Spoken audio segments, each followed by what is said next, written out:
Good evening, ladies and gentlemen. The title is Where Has All the Concrete Gone? And I'd start by remembering those of us who are old enough of a very old song. And sometimes I feel that the refrain from those who care about the countryside is that all the flowers have already gone and the countryside is already totally concreted over. I shall hope to show that that isn't exactly true. Nor is it I'd say, and you know this, Simon, with a good sense of history, a new topic at all. This face will be unfamiliar to most of you. It's the face of Lewis Silkin, the Minister for Planning under the Clement Attlee Labour government of 1945. Lewis Silkin actually was the person who stopped urban sprawl in Britain by bringing in the Historic Town and Country Planning Act of 1947. But he also, the year before, brought in an act to build new towns. And the first was to be built at Stevenage. And when he went there to speak to the extremely angry inhabitants, they let his tyres down and he couldn't get out. And the next day they plastered over the station names on the station and renamed the station Silkingrab. But nevertheless, we got Stevenage, and we did get 28 very fine new towns because we managed in those days, those far-off days, to balance carefully the preservation of the countryside and the construction of a lot of homes for a lot of people who needed them. Now, I won't apologise, Simon, for giving you some diagrams from the Barker report because what it does show is that there's a massive growth of new households expected over the next 30 years, at the same time as we've been building fewer and fewer houses. Now, this is totally unaffected by short-term changes in the property market. Sure, house prices can go down. Sure, they will go up again. Their tendency has always been, over the medium and longer run, to ratchet upwards. And it is an absolute fact that if we think reasonably long-term, as we must as planners, that we shall need these homes over the next 25 to 30 years. Homes don't get built tomorrow morning in the fields. They get built as a result of an extremely long planning process. And that's what we're now facing. And we have been facing the most extraordinary crisis in the relation of house prices to earnings. And if we get some welcome relief from this over the next few months, and I doubt it will last that long, then we shall be just going again up an upward trend.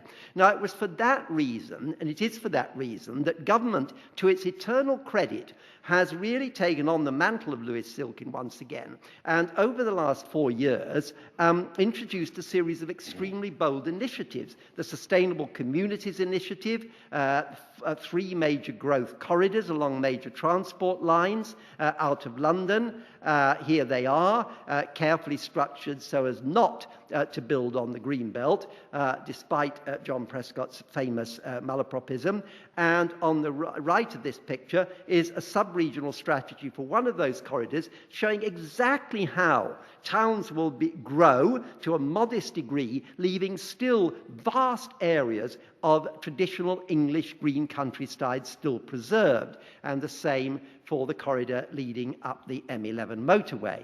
More recently, we've seen that, in fact, bold as these plans are, they are not yet delivering the numbers of new homes we need. Our performance in building new homes in this country is absolutely pathetic compared with our obvious comparators like Switzerland or Germany or Ireland. Ireland isn't to be extolled as an example. It's got a weak planning system, but no one can say that either Switzerland or Germany have weak planning systems, yet they manage to deliver the homes that are needed. And so we have going on from this the growth centres on which we were actually expecting an announcement this week, but we haven't got one. And most recently, and most controversially, if you read the Daily Telegraph every morning, the eco-towns, which are exciting a number of people, probably quite unnecessarily, in a number of locations. So that's the background to tonight. And what I'd like to do is suggest to you, in the limited time, that there are good and bad arguments here. The bad argument is we must save farmland because we need it as farmland. The good argument is that we should so plan as to give people a choice of access to public transport, shops and schools, by public transport as well as by car, not forcing them out of their cars but giving them a real choice, and so concentrating growth around places with excellent public transport, and also raising densities in places, but no need to go very high or very dense, an argument I'll develop in a moment. Now, the first point to make, which will surprise some people, but it just happens to be a fact, is that we are a very little developed country. Only 14% of the total land area of the UK, 19% if you just choose England, less than 1 hectare in 5, is developed. And almost certainly these are overestimates because of the way the figures were produced. Our latest figure goes back nearly 20 years when we only had just over 10% developed in England. And the realistic figure is probably closer now to 12 or 13% than it is to 19%. Not only this, but even more astonishing, very large areas of so-called agricultural land in England, including southern England, are actually lying idle, growing weeds under EU set-aside arrangements. These percentages average for England around 5%, and in the southeast of the country, remarkably 8.5%, rising to as high as 9, 10, or even in excess of 11%, including in some of the counties where house building on green fields is actually most controversial. There is something wrong here. Now, 10 years ago, as you've mentioned, Rita, we had the Urban Task Force, and this recommended, and we did all sign up to this, that we should try to raise the brownfield quotient, the proportion of new development for residential on brownfield, from 56%, which it was then, to 60%. What has actually happened is that by 2005, the proportion had risen spectacularly to 77%. Now, you could say that's good, you can say that's bad. I say it's rather more bad than good because of what has been associated with it. Because when we come to look at the question of densities, the Urban Task Force also wanted to raise the deplorably low densities at the lower end of the scale, which were lower than 25 new units to the hectare, and get us up to a minimum of round about 30. In fact, by 2005, we'd already got to 40. And as Martin, you will know, the Urban Task Force came back. It reconvened itself. John Prescott wasn't madly pleased, but he got used to it. And at this point, we split. You, the majority, wanted to raise the brownfield quotient and densities even higher. I had to say, sorry, signing a minority report tucked in a modest little paragraph. But the most dramatic expression of this is what's happened to the pattern of housing. Just before we convened in the task force 10 years ago, at the time when Tony Blair was just being elected, 85% of all the new units were houses.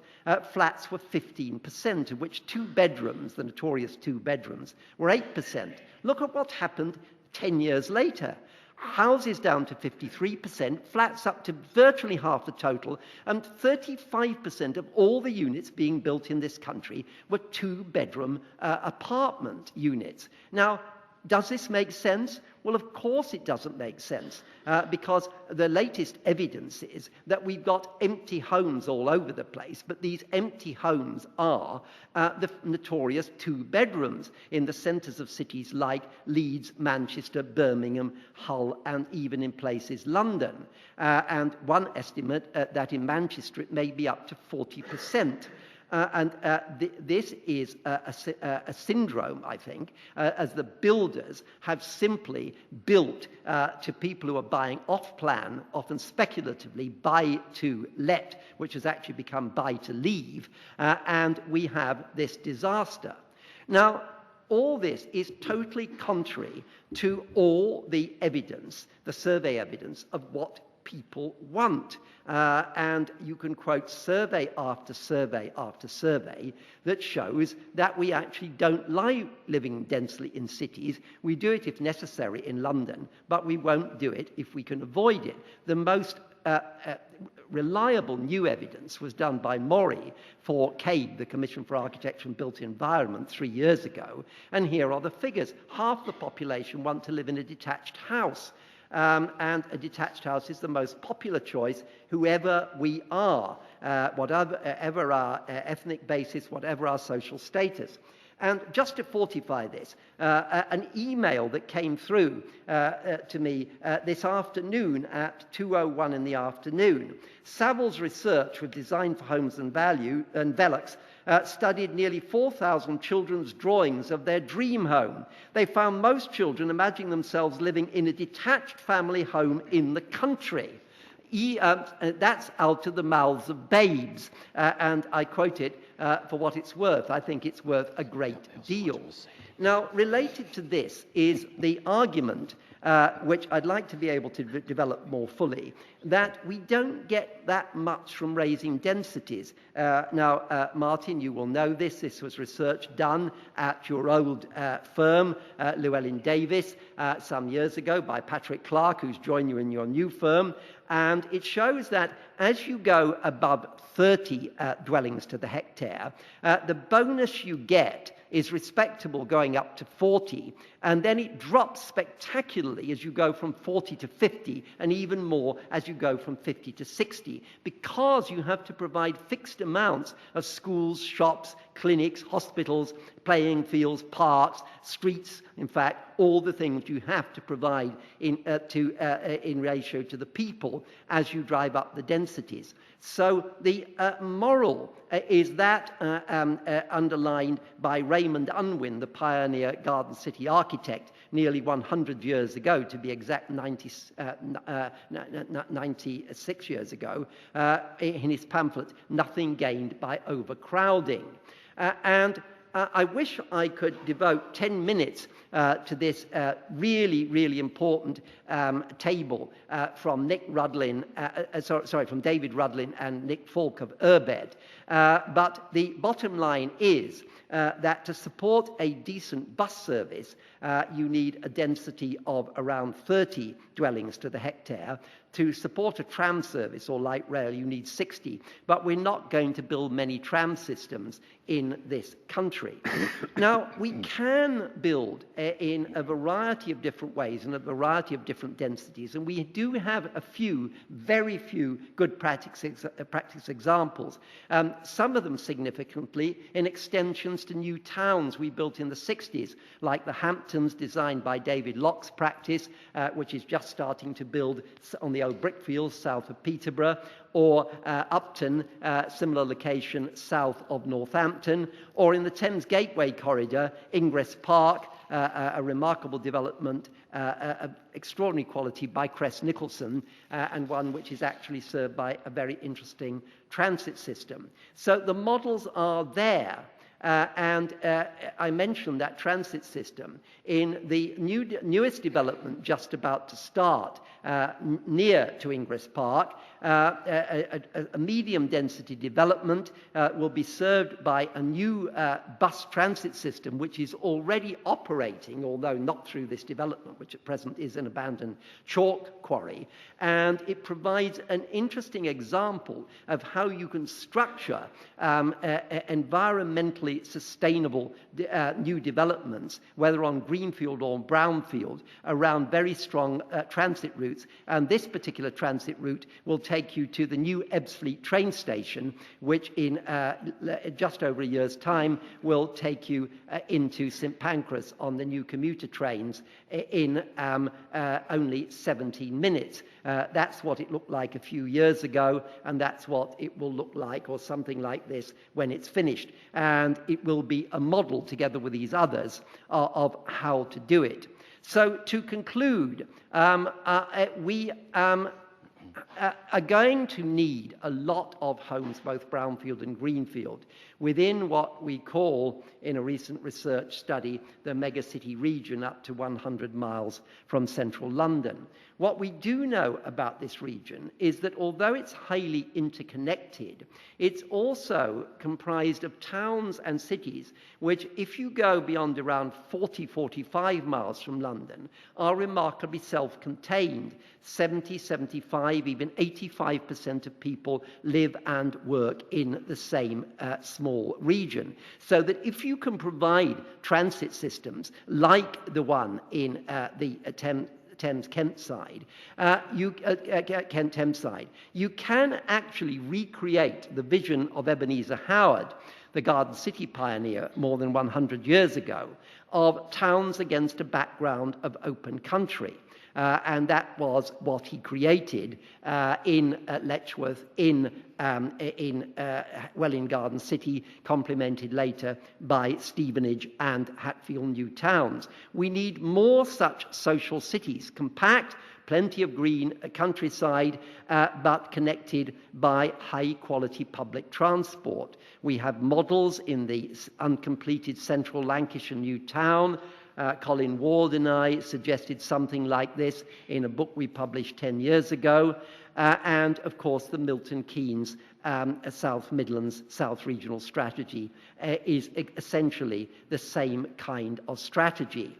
And up on that M11 corridor, they are just beginning to construct something rather remarkable, a 20-mile bus transit corridor serving one new development, and hopefully in the longer run 2 or 3 such developments in a cluster northwest of Cambridge. So to conclude, we know how to do these things. There is a room for debate about the sizes, the distances of pieces of these clusters, whether we should have many small settlements versus a few larger ones, how many should be urban extensions versus completely new towns, what exactly the densities should be, whether they should be 30, 40, or even in places 50 or 60, what agency should build them, which is something up to now the government's been a little coy about. But finally, despite any short-term blip in the housing market, the question is how to build faster and better. And finally, how to capture some of the resulting land value uplift for the public purse in order to support the infrastructure, not merely elements like bus rapid transit, but also the schools and the hospitals that will have to go into those places and will have to be provided by the public purse. Quite an agenda, but we're finished. Yes, quite an agenda, but I think we're capable of it if we show the same spirit as Lewis Silkin showed 60 years ago. Thank you very much.